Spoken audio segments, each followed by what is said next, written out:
Okay, so pop-up banners, glow lantern banners, and pop-up shops. In fact, just about every kind of portable signage you might need. Sean Berrell joins us today to share with us his business journey from over the last 23 years. Hi, Sean. How are you today? Very well, thanks, David. Yeah, thank you. Excellent. Nice Well, to see you. firstly, listen, thank you very much for taking the time to join us on the Business Spotlight to share your story. It'd be great if we could just kick off, if you could share a little bit around what it is that you do, what services you provide, and what it is that your pop-up banners are all about. Yeah, certainly.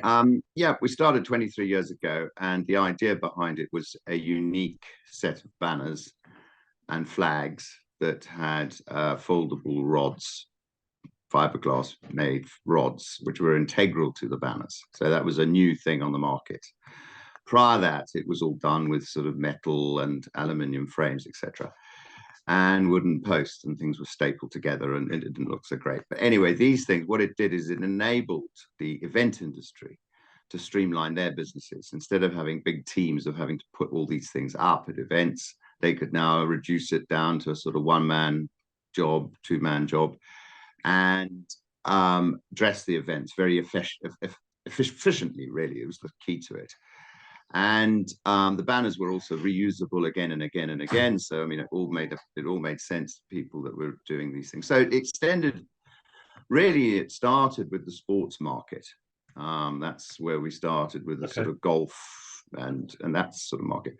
But then, as it's gone on through the years, it's extended to many other sides. You know, from commercial retail outlets to all sorts.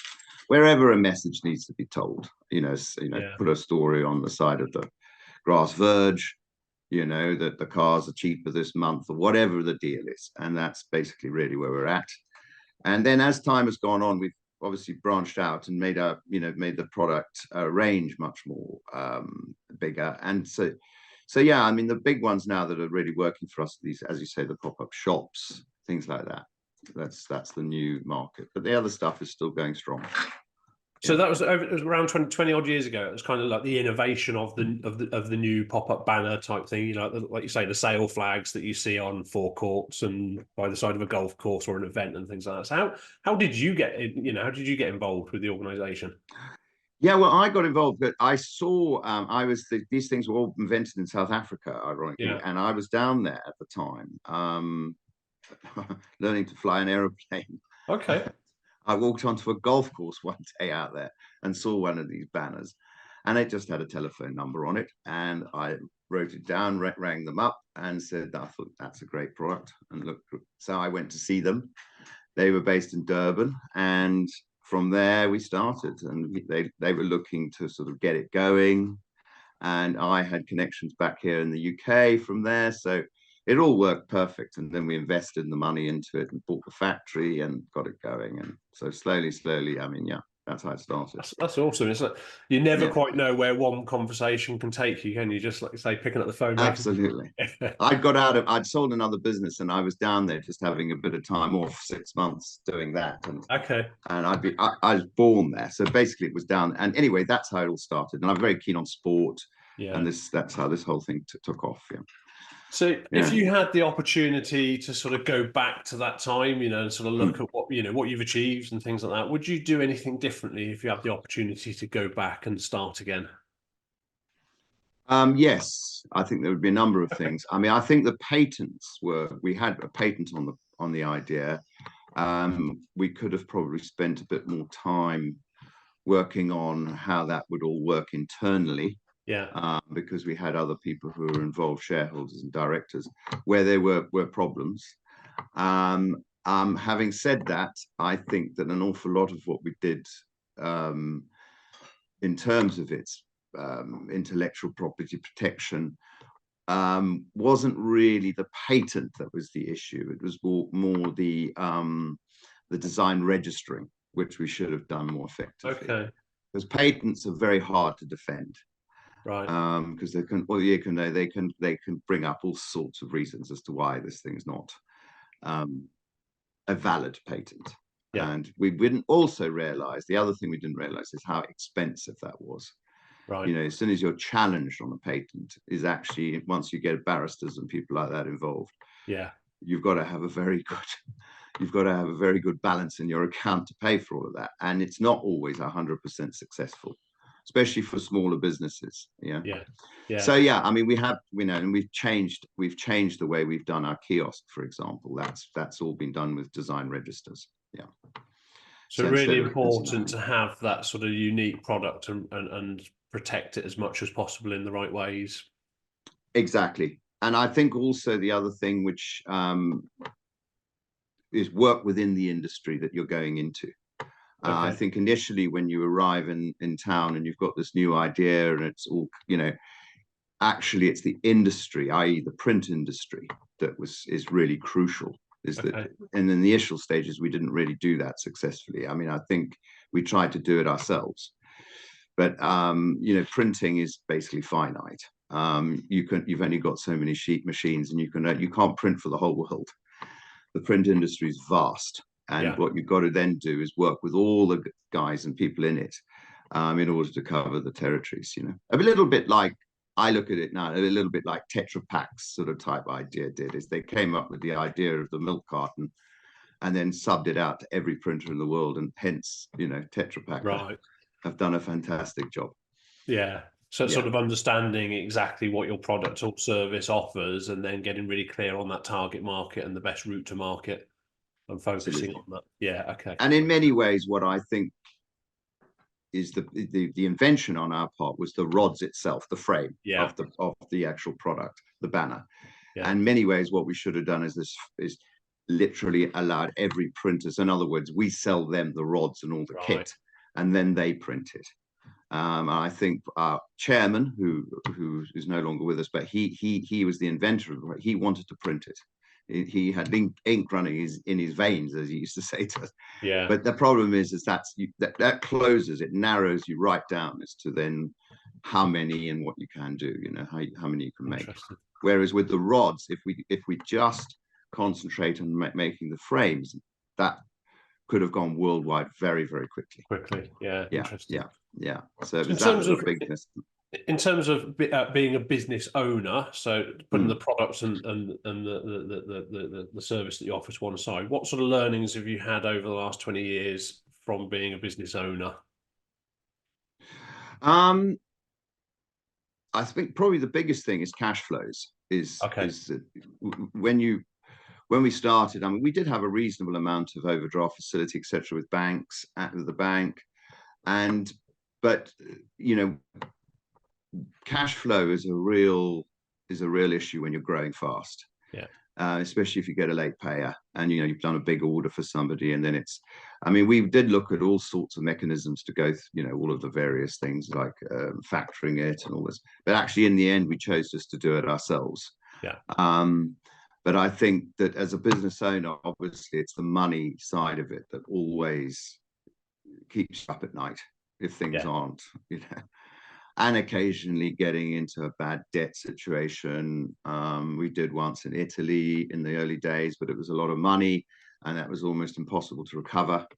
Things like that. Those are the things which, but I mean, as time wore on, we got better and better at managing that side of it.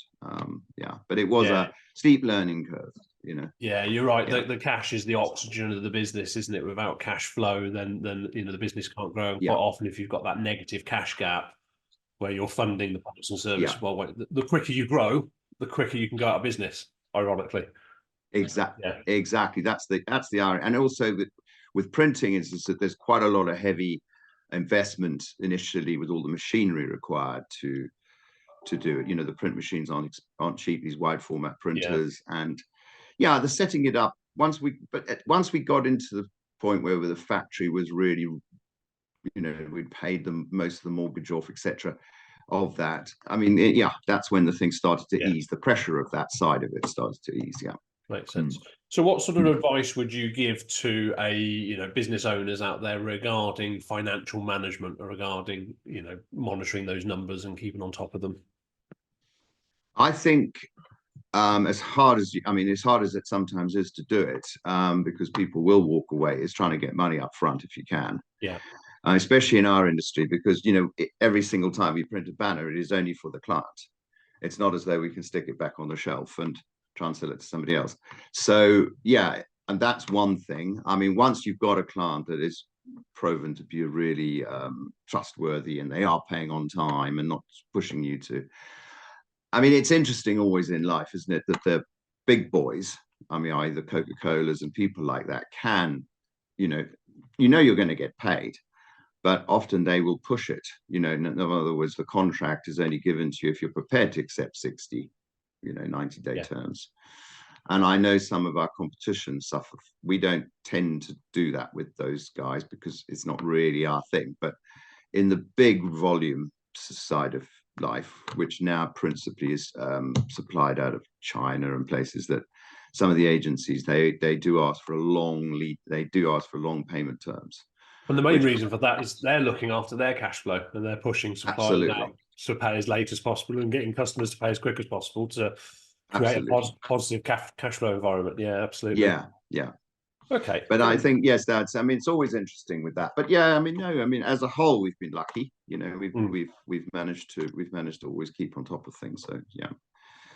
So you're having, at the moment, you're having a sort of period, a little bit of restructure, and you're looking to sort of rebuild, or not rebuild, but actually increase the staffing at the factory and things like that. So thinking about team and getting the right people around you, what sort of qualities do you look for when you're, hiring team, and how do you create a high performing culture within the organization? Depending on which department. I mean, when it's anything to do client focused, the client is always right. It's our sort of motto, within reason. And I mean, for the most part, the sales side, I mean, we used to do an awful lot of site visits, going off to see clients. Yeah. That's changing now. And that has changed a lot since COVID. Most of it is now done on the computer, on the laptops. And so we're sort of narrowing that down. I mean, we also, in the past, used to use, a lot of our business was gained through referrals and agency work, that we're selling to an agent who's then ultimately selling on to the end user client. That's also changed quite a bit now, is that people are looking better, they're coming more direct to us. And I think primarily what's driving that is Google. If you can put your stuff out there on Google and you're always on, so that's on the computer, on the client, that's on the client side. And then behind the scenes, what we're looking for is really good artwork designers, because those are the guys involved, the creatives that make up that do all the artwork for the banners, etc. So that's also really, and that just is purely skill. They can or they can't. I mean, they're either trained to do it or not. And then obviously on the factory floor, I mean, the team is the largest part of our team is about 60 people who sew, seamstresses, because most of our stuff is off soft fabric. And that is something that you can't really mechanize. You've got to do it by hand. Most of it's all obviously machine, but it's fed through by hand. So that's the biggest part. And then digital printing has changed the entire industry. When we started 25 years ago, most of it was all screen printed. So that's a skill in itself, because you've got to know what you're doing with all the inks and the colors. Nowadays, that's all done by the computer. I mean, effectively, what's going on is you set the computer running, and it will print all night. And you come in the morning, and there's, a mile long, about set on a roll of banners almost printed and ready for you to sew up. So yeah, the team's very dynamic. I mean, basically, I mean, essentially the biggest part of it is obviously what goes on in the production unit. And we do it all. I mean, we make every part of it, so we're making the rods, we make everything ourselves. So well, not all the rods, but I mean, basically the whole thing is, we try and keep it as much in-house as we can. And so we're geared up to high volume. Is our big thing, is that we can make a lot of banners in a short space of time, and that principally is down to sewing. Okay, so having the right, if one's really honest, you've got to have the right team doing that. It's interesting, because you've got, by the sounds of it, you've got an industry that there are innovations through technology, but there's still a really crux of the business is built off of the back of skills, hand skills from the sewing, but also the creative skills from the design side of it. Correct. So Absolutely that correct. cultural balance between all of that. Exactly. It's just getting the right balance on the team. Yeah, very good. And in And terms it's of your, sorry, God. so I was just going to say, in terms of UK now, I mean, we used to have guys on the road. It just doesn't happen Yeah, anymore. I mean, that's not, you know, in effect, it's actually too expensive to do that. yeah, You know, because if you send a guy from, say, where we are here in Oxfordshire to the north of England and back, and he sold a couple of banners, there's very little profit left in yeah. it by the time you actually do see. So yeah, I mean, we now just literally just do it online and email and so on. Yeah, Yeah, that's it's how we go interesting about that it. COVID has kind of sped up the change that was going to Yeah, happen at some point, but it's just brought it forward a number it's of years. changed. Yeah. Yeah, It yeah. really has changed. And we used to do a lot of trade shows prior COVID. I Oh, mean, yeah. that's less. I mean, there are a couple that still go and still work, but it's interesting that, you know, the industry, those shows have got smaller and smaller and smaller as time's Yeah. gone on. And so it's just an interesting one, that, yeah. But change is inevitable, isn't it? And whatever you do, such Mm. change is inevitable, and being adaptable to that change. I mean, no one said it better than Darwin. It's not the strongest of the species that survives; it's those most adaptable to change. So, you know, Absolutely. being Yeah, agile is a really key thing. Looking for those changes, spotting them, and then being able to adjust accordingly. absolutely. Yeah. Where Couldn't do you agree more. see the business over the next 5 years? Where do you see it going, and you know, where do you see yourself in 5 years?